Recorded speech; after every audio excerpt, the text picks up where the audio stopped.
Hey, y'all. Welcome to Everybody Gets 15 Minutes here at Waterloo Records in Austin, Texas. A quick conversation with some of our favorite acts we have the privilege of hosting live in store right here on our own stage. I'm Gus Ochoa, and this is Ricardo Rodríguez and Christian Rodríguez. Yes, sir. Better known as Gran Moreno. Yes. Welcome to Waterloo Records. Thank you. so Thanks for much. having us. Man, we're so happy you're here. I'm happy too. When Cory told me this was happening, I was very, very stoked. Like we were talking about before we started, my girlfriend saw y'all last year, I think, and I was like, oh, wow. I want to see that band. That was last year, right? I think you say Free Week. Yeah, I believe so. I believe it was Free Week, I think. Yeah. And thanks about that, we just got this record because that was a contest about what's the best act in Austin. Yeah. What's the best act, during the Free Week. Yeah. And we win. No. So people, yeah, we won, yeah. that's why Marshall paid for this record. Dude, that's amazing. Yeah. Free Week works, everybody. Check it out. I love Free Amazing. Week, yeah. Red Yeah. River support. Yeah, and it's good for the venues too. You know, it's good For for the band. everybody, I think, for all the artists. There's a bunch of artists here in Austin that they are like looking for new venues, for new shows. And that kind of festival, they are helping a lot. Yeah. So Free Week is a fantastic thing for everybody. It's a slow period during the season, so it's nice to get people out, especially, you know, with everything that's been happening with venues and you know, making music is hard. Being a musician is hard. oh my God, yeah. I So- can tell. Yeah. So you know, having a week or several days dedicated to that, I think, is a beautiful thing. Have y'all played the shop before? No, this is our first time. This is the first here, time? Yeah. Even at the old space? No. I mean, I'm always hang out here Yeah. because I love this store. No, but it's I'm our first time playing here. Playing, Waterloo- yeah. Yeah. Waterloo Playing, yeah. Records. That's- That's not my first time on the store. No, I know because Christian, this is my first time meeting you, but I've met Ricardo before, like in the aisles, so many times. up and down for records after records after records. It's amazing. What do y'all think of the new spot? What do you It's think? beautiful. It's amazing. I love the stage, honestly. Yeah. And the vibe and everything. And I mean, I feel like the perfect spot that I really want to go every single time. Like find some records, find new music or all music or whatever, and then a band playing is the great. best. Yeah. For And now me, it's they like have the best. a bar, right? We It's do. Bar? We oh do. my God. Yeah. Come on. Yeah. Stop. The bar will be opening when you'll be playing later. So, yeah, exactly. So your brothers, Yep. right? Hermanos Psicódelicos is like I like to say. Hermanos. Yeah, Yeah, exactly. Dos Hermanos. Exactly. Hermanos Psicodélicos. Oh, that's a good name for an album. I mean, you can take it. I keep it. Free of charge. Yeah, go for it. The Brown Brothers. What else? There's a bunch Kids. of nicknames that Brown Kids, Dos Hermanos, Hermanos Psicodélicos. Dude, take that one for sure. I love it. I Roll love it for it. a song. I love don't know. So which one is older? Me. You're the eldest. I'm the All right. older. All right. And give me a little bit of background, like for those listening who may not be familiar. You're from Mexico City, correct? Yes. You grew up in a musical family. I read that. More or less. Yeah, actually, yeah, we grew up in a family, a bunch of musicians. Yeah. Used to play there. My uncles, my grandpa. Okay. They used to have this norteño band. Oh, so cool. We grew up with that for sure. Since we were kids. That's so cool. What was your gateway into music? What was that like the gateway where? Yeah, I feel like probably my grandpa was the key of our journey. What instruments did he play? My grandpa. Yeah. The accordion. Yeah. Yeah. It's amazing. Yeah, I'm trying to get into the accordion at some point in my life, but I love it how the accordion sounds. Oh, it's so beautiful. It's so beautiful. And actually, we have a song in this album. It's a bonus track. I think it's the last one, right? Yeah. Well, El it's Gallo de Oro. El Yeah. Gallo de Oro, and it my grandpa wrote that song. So the lyrics are for my grandpa before he passed away, and then we record that song.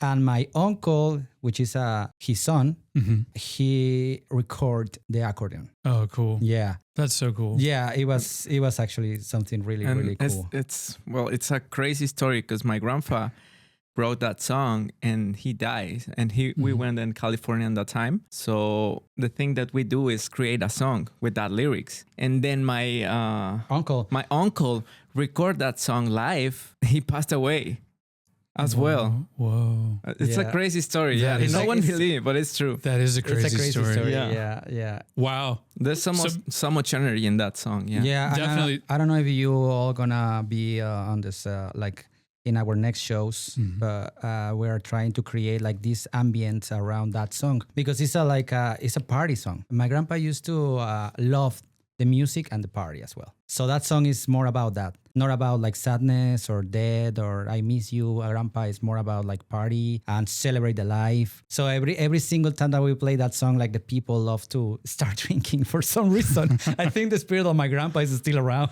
I mean, that's beautiful. I mean, Yeah. it sounds like a powerful song. It's a powerful song. Yeah, Rosie described that song like German, like a German, Wurstfest or something like that. like Oktoberfest. when everyone is in the beer and like a polka. that kinda. polka. Yeah. So how did you settle on the name Gran Moreno? Like my Spanish, I'm on a journey with my Spanish forever. My last name is Ochoa. I'm not great at it. I'm getting better. But what's the translation there and what does it mean to you? For Moreno, there's no word in English for that. There's not a translation for that. But it means brown. It's the color of our skin, right? So we decided to use that name because for our roots, our Aztec roots. The Gran Moreno is more like the Aztec chief or the king of the Aztecs. Okay. Who, they used to have this king on the top of the pyramids, right? And he's like the one that everybody loves and follow it. Okay. El Gran Moreno. So it's like That's awesome. we are not playing like pre-Hispanic songs. Right. We are trying to connect with that kind of energy or pre-Hispanic movement that is in Mexico City. We were trying to use like Aztec, like some dialect. Dialectic. I I don't know what's the word in English for this kind of language that they are using. Like a dialect. Dialect. Yeah, Okay. dialectos in Spanish. So it's kind of complicated to pronounce it for people, especially from the United States, right? Like the pronunciation is very strong. And even for us, we are from Mexico City, and sometimes this kind of words is kind of strong to pronounce them. Yeah. So we were trying to find a way. How can we use like a reference from the Aztecs, but trying to make it easy for everybody, even for us? And this is the result. So basically, Gran Moreno is like the king of the Aztecs. I love that. Man, this interview is way more powerful than I thought it would be going. This is great. Well, let's talk about the new record. It's called El Sol. El Sol. I keep reading that La Luna is coming later. Yeah. Or that was amazing. like, what's the story? To be honest, La Luna was a secret, and I don't know. And I've talked about that with someone, and in the then age of the they internet, spread nothing the is a word. secret. Yeah. And then I saw that, and I don't know in which Like in magazine, magazines or- and I was like, La Luna, who knows that thing? But Well, yeah, we talk about that in some of it's podcasts or whatever, but we wasn't expecting but it's that. just a project that we've been working on it, and the idea was El Sol is the first album, and yeah, it's just because we are the sons of the sun, or we call it like that in Mexico, and we like bring light to our lives. And then the second part is gonna be La Luna, because it's the moon, a sun, so which is amazing thing, you know. And so La Luna will be coming later, Yeah, is what you're saying. yeah. So like La Luna, you're working on La Luna right now. Well, we're actually almost finished La Luna. Hey, all right. But yeah, we were working in La Luna for like a few months. Okay. But also, El Sol it's been ready since, I don't know, like the beginning of the last year. But it's a whole journey. Sure. To this point, it's a whole journey, and we enjoyed it for sure. Yeah. It's a lot of work. Would you say it's the first part of a concept? Because I keep reading that too. They say concept album, but it's two different records. Did you set out to write sort of a concept situation, El Sol y La Luna? Or did La Luna just come naturally and then... It's come naturally, I think. And the last songs that we created, they are more darky. And we feel like it's natural the way that we're going to, you know? It's about like the day and the night, right? It comes naturally. And then you need the night to get the day. Like you need the sun to get the moon. So everything is connected. Probably the next song is gonna be like a little bit dark than the first one, but it's gonna be connected with our style of music. Yeah. When I read that, I thought it was, that's a brilliant idea. Yeah. That's great. Thank you. And especially knowing your sound, which I'm a big fan of. So you tracked the record at Adrian Quesada's place. Yeah, part of the record was an Electric Deluxe studio. Was there a specific reason? Did you choose his space? Well, there's many good stuff, like vintage stuff there. And I mean, for recorded drums was amazing space to do that, you know, like, I mean, it's hard to find a nice rooms with vintage stuff to record drums. So we start to record all the songs there, and then we work on Exit Disco Studio with the Ray Garcia, put the guitars. Because actually he's the working voices, with Adrian Quesada. Oh, okay. So gotcha. everything, like I say, is everything connected. is in family. Right, in family, right. yeah. And Christian being the drummer, that's very important to you. You were very much like, I need the space you were playing in, the gear you're playing with. Well, honestly, they have like amazing microphones, amazing room, the acoustic, it's everything. beautiful. I would expect nothing less from Adrian Quesada. Yeah, exactly. Yeah. But also, they were trying to use this nice vintage 80s or 70s drum set. It's a premier drum set, and it's amazing, honestly. And actually, I think Black Pumas used that drum set to record some of their songs. Oh, nice. But I was like, you know what? I mean, I love Black Pumas. Don't misunderstand me. Yeah. But it's not my style. Right. So I brought my own drum set, which is the one that I have right on the stage. And the sound, it was bigger. And it's exactly that we were looking for. Because we're just two. We're not like a full set of 6 guys on the stage. We're just two. We need big sound all the time. Yeah. Well, your sound is big. In fact, it is. If you don't mind, I'm going to read a couple of things that folks have written about it. Austin Town Hall, which is one of my favorite outlets to read about local music. They premiered the single Hikuri. Am I saying it right? Oh, yeah. Yeah. It's saying the track operates with 2 sides of the storytelling coin, one operating with pop sensibility and hooks, while the other toys with smoky psychedelia, I should say, and bombast. Wow. Yeah. Wow. Somebody wrote that about you. Yeah. It's amazing. Yeah. It's incredible. Yeah. I love how people who is Describe the started music. describe our music. That's actually sometimes at night and like laying in bed, and I was like just watching all the stuff that some people like created, people writing about my stuff or our stuff, and it's like, oh my god! So it's incredible because when I was younger, I was buying like Rolling Stone magazine or something, and I just wrote about the bands and everything, and that's amazing to see something about my band. And it's like, wow, this is great. It's got to feel good. Yeah. Absolutely. I dig that song as well. It reminds me kind of early Danzig in a way. Like some of it, I just love how it explodes and it sort of vacillates back and forth between that chill, kind of almost like, I don't know, almost like Lou Reed or something, like really chill. Right. And then it gets real big like that. You're right. Yeah, that's correct. It's beautiful. And then there's Aztlan. Yeah. That opening kind of reminds me of a band in San Francisco back in the day called Girls that I really liked a lot. Girls? Yeah. I love Girls. Yeah, they had a song called Die. Yeah. And the beginning of that really reminds me of that. And I get a similar thing with Las Montañas. Wow. Like I love Las Montañas, like how that vibe again is there, but then it just cuts off at the end. Yeah. That's beautiful, man. I love how you describe the songs. Thank you. I mean, that's what I'm saying. Well, it's just a great energy. Yeah. I guess I would say. I think my favorite so far though is Huracan. Oh, Huracan. Yeah. Yeah. I like that kind of waltz kind of feel. It reminds me of like driving through the streets, like worn down gravel. Yeah. Like with the light coming off the buildings, like it's sunset. I think it's one of your favorites, right, Chris? It's really, really cool song. Yeah. I'm talking about all these tunes on the record. Do you have a favorite tune on the record? Now my favorite, it's Oaxaca. Oaxaca. Okay. It's the last song that we put out, and it's kind of like son cubano or something like that. It's different. It's not rock. It's not psych anything. It's just son cubano, trumpets and saxophone. It's amazing. Yeah. I mean, it's my favorite song now. That's awesome. Do you have a favorite tune on the record? Yeah, sure. The first one of the album, Las Montañas. That's my favorite one. Yeah, I always like to ask artists that. I know it's hard because I mean you wouldn't have recorded them maybe if if you didn't think they were good. I want listeners to know, hey, these are the ones I should go check out. Yeah. So as far as developing that psych sound, there's a magazine called It's Psychedelic Baby. They said El Sol radiates with the scorching energy of the Texas desert, blending hypnotic riffs with a deep reverence for the band's pre-Hispanic heritage. See, I'm just laying it on you again. Have you read any of this? God, that's so interesting. Yeah. We know about that. Who's that guy? Well, and then like Do 512 says, the explosive rock and roll stoner duo from Mexico City with blazing guitar riffs and thunderous drums, And even on your Bandcamp page, it says, one of the most captivating voices in the new wave of psychedelic rock with a sound rooted in analog, expansive textures. I guess my point is psych rock seems to be a theme, obviously, when your name comes up. So would you agree with that? That's where you guys live, in the psych space? I prefer to say we live in an art space. We love music in general. We love art. We're doing this because we love it. I mean, in my case, I think it's your case as well. We don't want to be part of anything. We just want to do art. Yeah, we're part of that movement, of course. But I think at the end of the day, any artist is part of everything. You know, Right.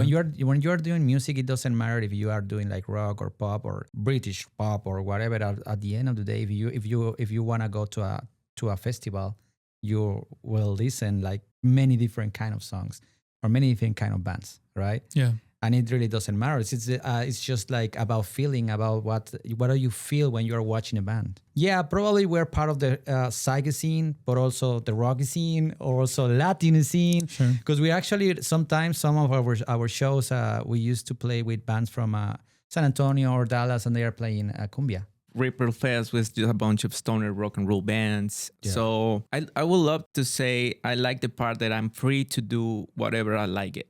You know, that's why I like Oaxaca, because it's very different. And I feel like I want to do in my career whatever I have in mind. You know, feel free to do that. Not do something just because they say you're psych rock or you're heavy metal or something. You need to do that. No, I want to do whatever. I mean, it's art. It's something for love. That's the best reason to do it. So who are some of your influences? Who would you point out that you guys like listen to when you're thinking about like creating, or influences that have informed this record, let's say? Mhm. At this point, our music have a lot of influences, but I can tell about my drumming, what's my influence about that, and why I play like I play. So for sure, John Bonham, Led Zeppelin, in the first place, and the second place, the drummer of Rage Against the Machine. I just forgot his name just right now. I don't know why. Yeah, Rage's drummer. Yeah, Gotcha. it is. Rage drummer. It's amazing drummer. So those two are the reason why that I'm playing. That's amazing. How about you, Ricardo? Yeah, for me, I'm always like collect records. Mm-hmm. So I can say I have an influence now in my life because I listen so many different music. And to be honest, the most that I listen to it's more quiet music. I don't know. I like Latin music as well. Natalia Lafourcade, the last album was amazing. It's incredible. That made my top list this last year for sure. So I can say I don't know. I mean, you can feel in this album there's many type of riffs and metal, but acoustic songs. Yeah. So it's pretty much that everything. Yeah. As far as songwriting goes, another thing I keep reading that comes up, and Austin Town Hall touched on it too, but people talk about storytelling being like part of your songwriting process. Does that come naturally to you? Well, it's hard. I need to take some time to write a song. I'm not the best, but when I write something, it's good. Yeah, I'm not the type of the guys that I'm always do many songs. I take some time to do that, but when it's come to me, it's come. Are you the primary songwriter? Yeah, he is, and then we combine the ideas for the end of the songs. Yeah. Where do the stories, I guess, kind of come from? I mean, many stories. My friends, or personal story about leave your home, find a new place, and anxiety, love. There's many. Yeah. We're like normal humans. That everything, every single thing that we're having in this trip is, like normal things, like anxiety, love, heartbreakers, or whatever. Everything happened. And find a new place, traveling. When you feel alone and then you're living in another place that is not your home. So yeah, that's pretty much that. Again, I mentioned earlier, I'm on a forever journey with my Spanish, trying to get better.